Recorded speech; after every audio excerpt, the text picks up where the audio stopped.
Hello, and welcome to Insights with Dr. C. My name is Dr. Douglas Carpenter, and I'm a clinical psychologist, and I've been in practice for over 20 years.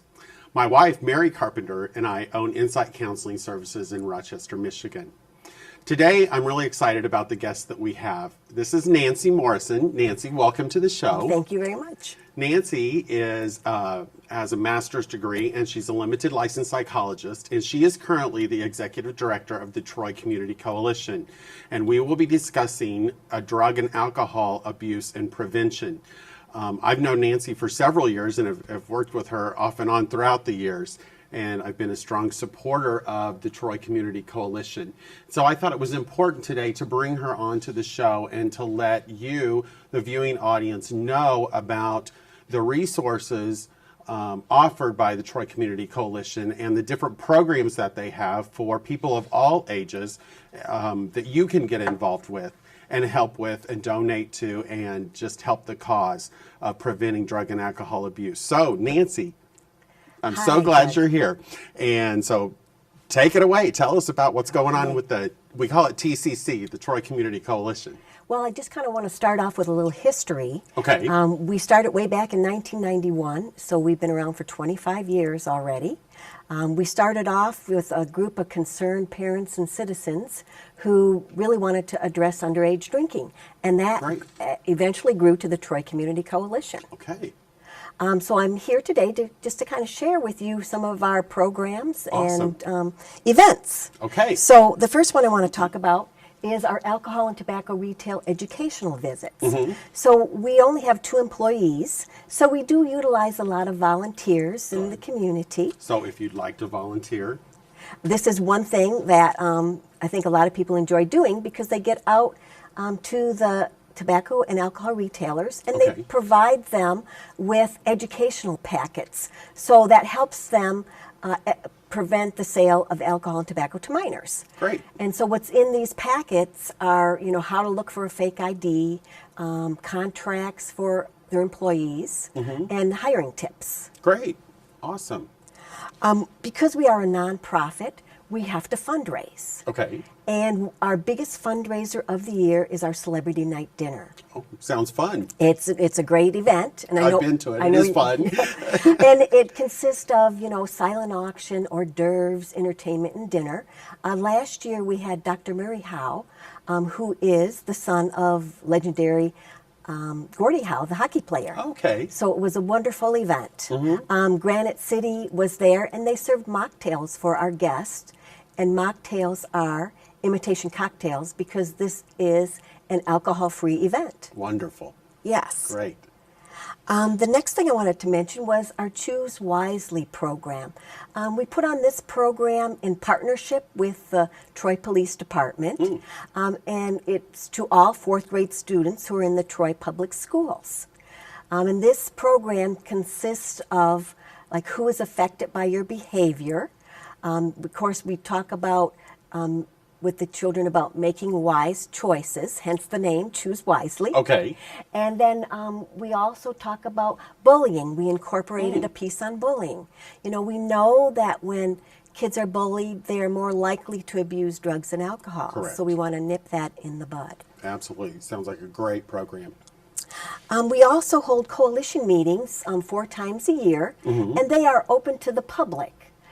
So we cover a lot of information in regards to current drug trends, and we normally have a speaker as well. Again, just to educate the public on things that we're doing. And I know it's important. I've been to several of those meetings in the past, and what's really helpful about those meetings is you tell some of the latest stuff that's going on out there, or the new things that parents need to be looking out for in the area of drugs and alcohol, or how kids are using and how kids are hiding these. So these public meetings are very informative. So I would really encourage the public to come to one of those meetings so you can learn about the various topics, and then also come to one of the fundraisers and contribute. And I just wanted to make parents aware that our next coalition meeting will be held on Friday, May 6th. It's going to be at St. Nick's at 9 o'clock. That will follow our prayer breakfast. Great. I also want to make parents aware that we do sell drug test kits. Okay. And so that is something that they can use as a prevention tool in their own house, and they can get the results in 5 minutes or less. Okay. And where is your office located if I needed to pick up one of those kids? We are located in the Troy School District Service Center, and our address is 4420 Livernois. And we are in Troy, and that is between Wattles and Long Lake, and it's on the east side of Livernois. And your drug kits are, I believe, cheaper than what you offer them, cheaper than what a person could buy at the drugstore. Yes. I know as a clinician, I have sent several parents your direction to go pick up drug kits, especially if they have to do repeated drug tests on kids that they're trying to monitor. So this would be a great resource and a place to buy drug kits when you need them. Absolutely. We also put out an e-newsletter approximately 6 times a year, and that goes out to about 1,200 individuals. Okay. And again, it contains information about the coalition and the programs, and then, of course, current drug trends as well. Okay. Wonderful. Family Day. So, I'm sorry, do you have a website where I would go to sign up for the newsletter? If you could call us, we could just need your email address, and we'll take your email address from you over the phone. And the number to call is? It's 248-823-5088. 5088. Okay, great. We'll move on to Family Day, and that is a national day for parents to have dinner with their family. We have found out, research has shown us that when a family can sit down and hold a dialogue or a conversation, then they know exactly what their children are doing, and their children are less likely to abuse drugs and alcohol. So we work with different stores and restaurants in the area to provide discounts to encourage parents to do this. So really helping parents make a connection with their kids. Correct, and take the time to do it. Right. And because I think you're exactly right. The research shows that kids have a better outcome when they have that community with their parents at dinner time a couple of times a week. You're absolutely right. So that's a wonderful opportunity, and you get a discount. That's so true. So take advantage of that, parents. Definitely. And that's normally the last Monday in September. Okay, great. Our incredible kid recognition. This is something we started 15 years ago. Research again was showing us that when children feel they are part of a healthy community and that adults care about them, they are less likely to abuse drugs and alcohol. So this is an opportunity for adults to nominate children between the ages of 5 and 12, and a child that has made a positive impact in the community or in their church or at school. So we pull in a lot of prominent people to attend the event. We have a nice reception line, and we normally have the mayor of Troy. Yes, I see the mayor. Yes, we have our senator. We had a representative of our congressman. We had Oakland County Commissioner, and also the superintendent of Troy Schools. Okay. So a wonderful event with normally 300 people in attendance. Wow, so it's a big event. Yes. Well, and I've been to this event a few times, and it's so nice to see the smile on the kids' face as their name is announced and they come up, and there's a blurb presented about them. They're presented with a nice certificate and some handouts and some things that they can take home to keep and enjoy and get their picture taken. It's just really a wonderful event. If you know a child who is an incredible kid, I would really encourage you to take advantage of this opportunity to recognize them. Absolutely. And we hold this event the end of February. End of February. Okay. The coalition partners with numerous organizations to put on a conference every year.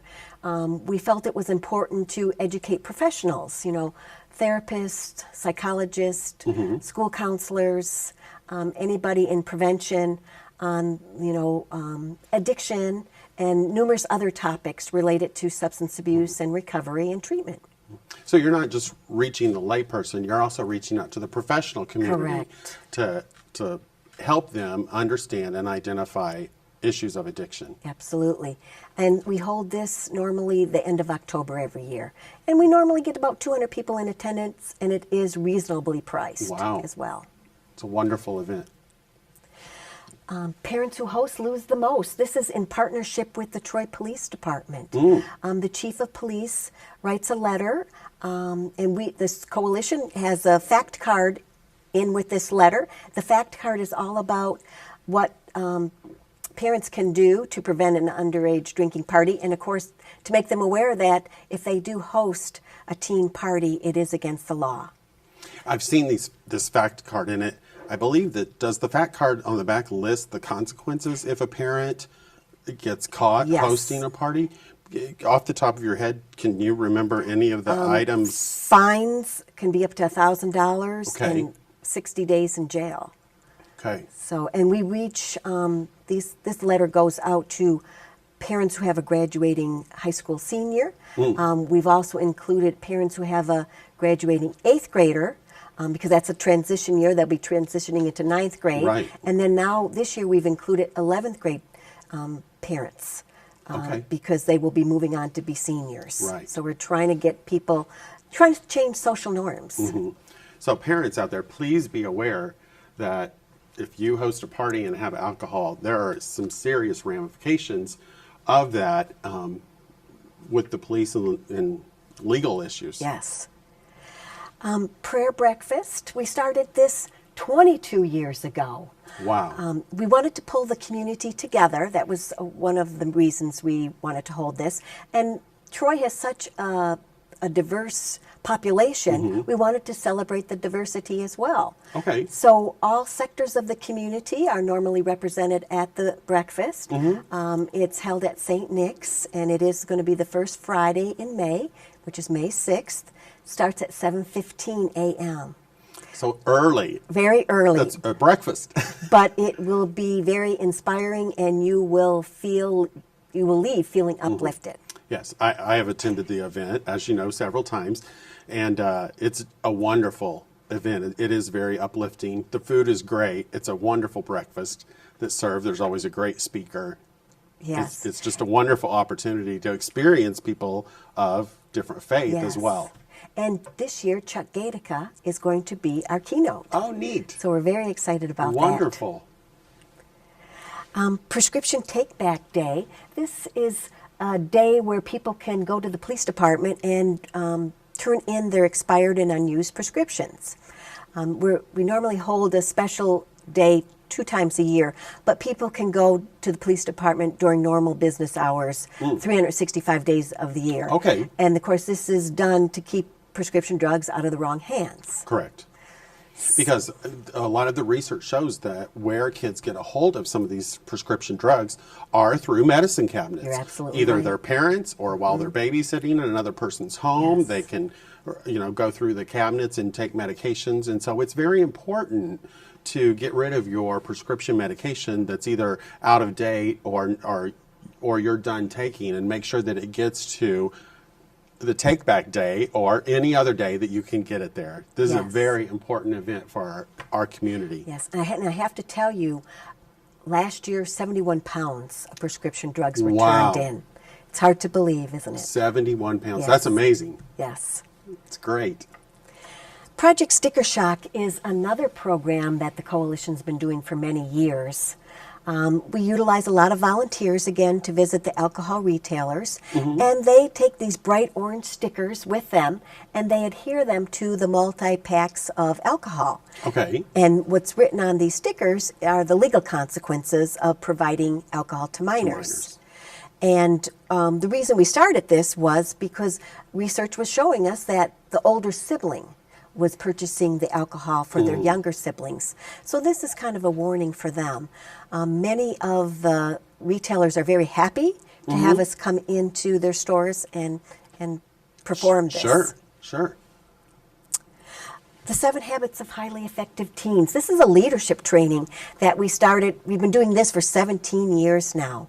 Wow, so many of these programs have been around for They a have. really long time. And we feel that they have been effective, and people really enjoy them and get a lot out of them. So this program is about, educating the young individuals. It's mainly for middle school and high school students. Okay. And teaching them new skills, teaching them about teamwork and prioritizing. So it's well received every year, and we're going to continue to do it. Great. That sounds wonderful. Spring Break Troy Style. Now, we've been doing this for approximately 15 years as well, and we started this because so many of the youth in Troy were telling us that there was nothing to do in Troy. So we got a focus group together of young individuals and asked them, if you were going to stay home for spring break, what would you want to do?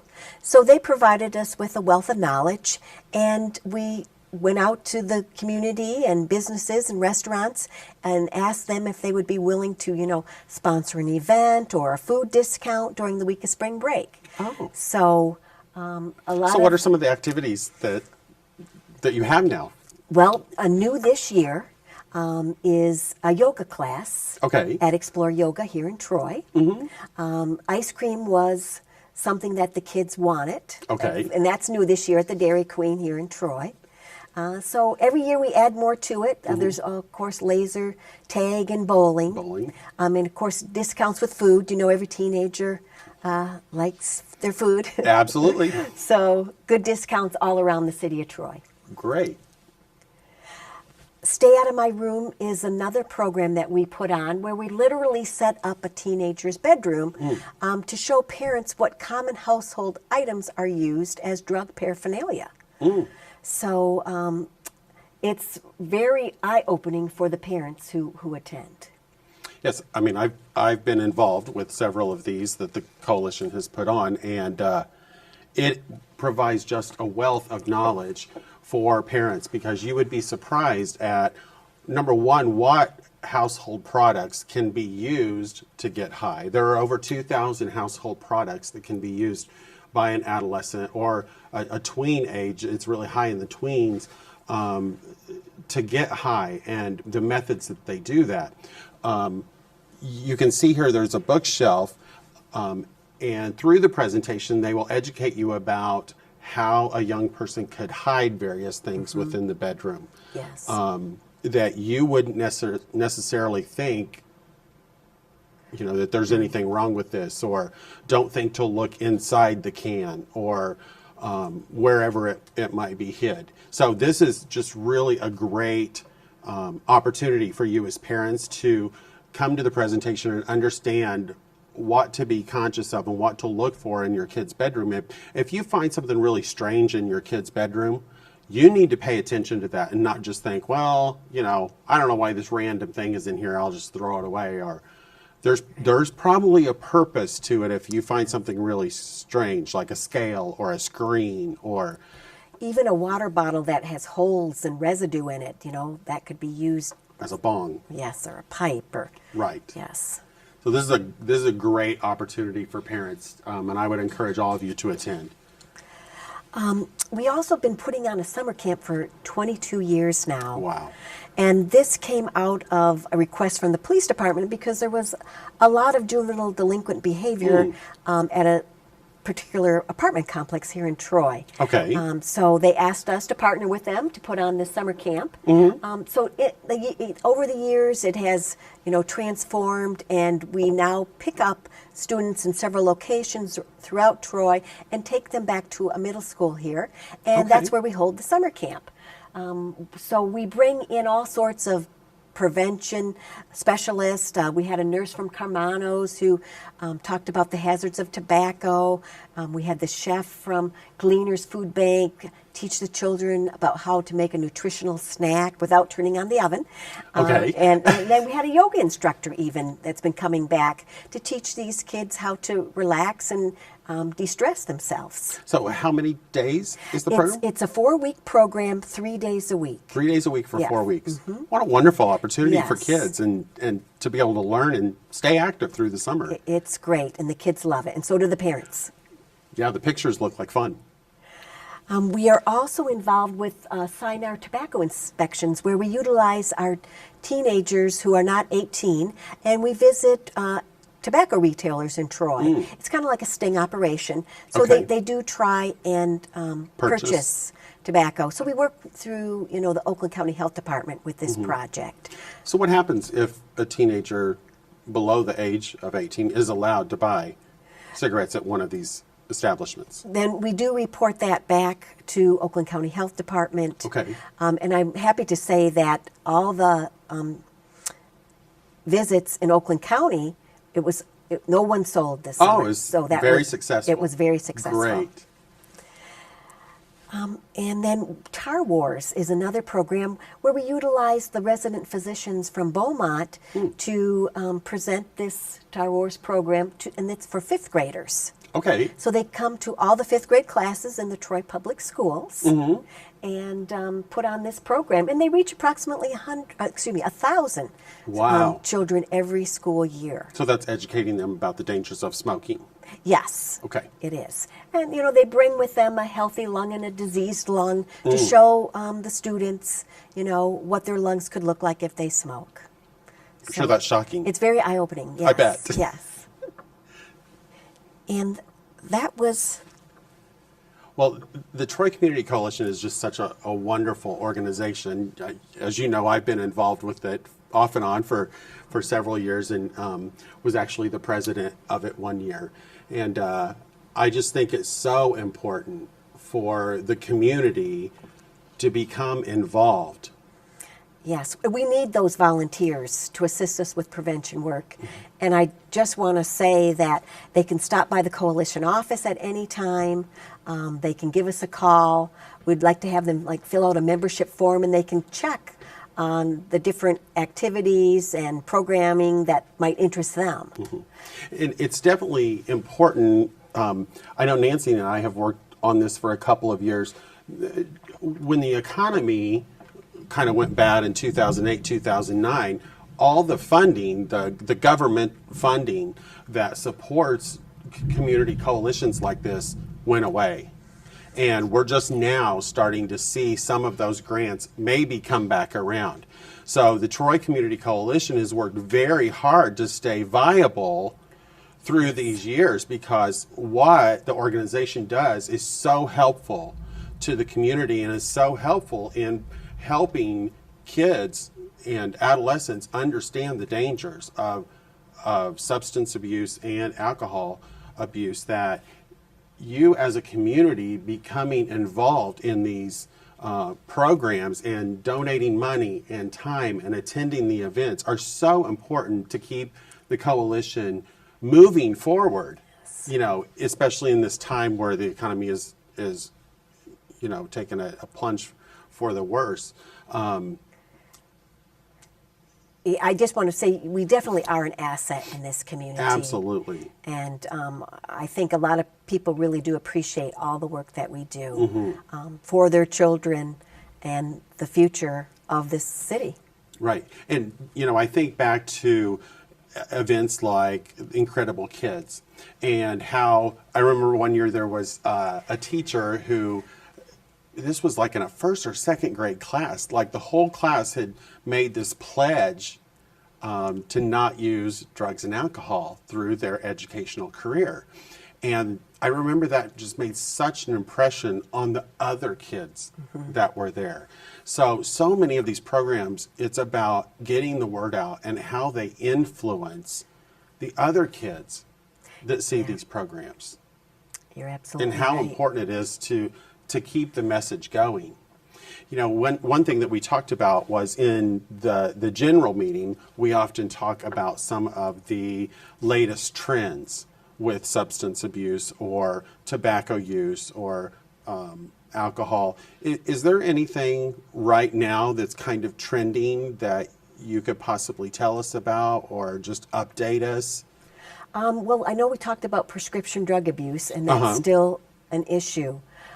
So many times people will like the way they feel on a prescription drug. It might have been an individual who maybe had their wisdom teeth removed, got a prescription drug for pain, liked the way they felt on it and wanted to continue to feel like that. We, of course, have found out that a lot of times they become addicted. Right. And then the prescription drug are quite expensive. So heroin is cheaper, and a lot of the individuals will move on to heroin. Well, it was interesting this week in the news. I don't know if it was Channel 4 or 7, but there was a station they were doing a large news spot this week on heroin in our community and how prevalent it is. And I think you're exactly right. These kids may start using a pain pill from a sports injury or something like that, and then it leads into an addiction that then becomes them chasing after an illegal substance because it's cheaper. Yes. I have to tell you, my first job out of grad school, I counseled heroin addicts. And almost all my clients said had they known heroin was so addictive, they never would have started. Right. So I felt I really needed to get in the prevention arena. Absolutely. And reach these people before they ever started to use. You know, and that brings up a story for me too. One of my first job in the field was in a drug and alcohol rehabilitation center, and I remember seeing people on heroin. The withdrawal that they would go through was just the worst of anything I would see. Just unthinkable things that they would have to go through and withdraw. And so it was also at that point that I thought we really need to work on the prevention of this before people progress to these levels. You know, and so it's so important that we have community coalitions like this to educate people about the ramifications of drug and alcohol use. And you know, medical marijuana is another issue, of course, that we have to face. We want to protect our children and educate them on the hazards of course, using marijuana. It can be the same as tobacco because there are carcinogenics in the marijuana. Right. It can be harmful to their health. We really want to. The issue with medical marijuana is that it's becoming so normalized. Right. And you know, that is a difficult thing in a community. I don't want to be out on the roads driving with a drug driver. We know that the states that do have it legalized, they are running into so many issues. Yes. Yeah, I know that you do a presentation about medical marijuana and about the use of marijuana. And in that presentation, you do talk about some of the effects that these states have experienced from legalizing marijuana or legalizing medical marijuana. And if you are interested in having Nancy come to your organization and make that presentation on marijuana, it's definitely a worthwhile presentation, and I would definitely suggest that you contact Nancy. Nancy, we're so thankful that you came on the show today and just shared this information with us and what our community is trying to do to prevent drug and alcohol abuse in our youth. It's very important, the job that you're doing, and we thank you as a community. Thank you so much for having me. I appreciate it. Well, thank you for joining us today. Feel free to visit our website at www.insightcounselingpc.com or visit our Facebook page, Insight Counseling Services, if you'd like to submit questions or submit topics for future episodes. Until then, live well.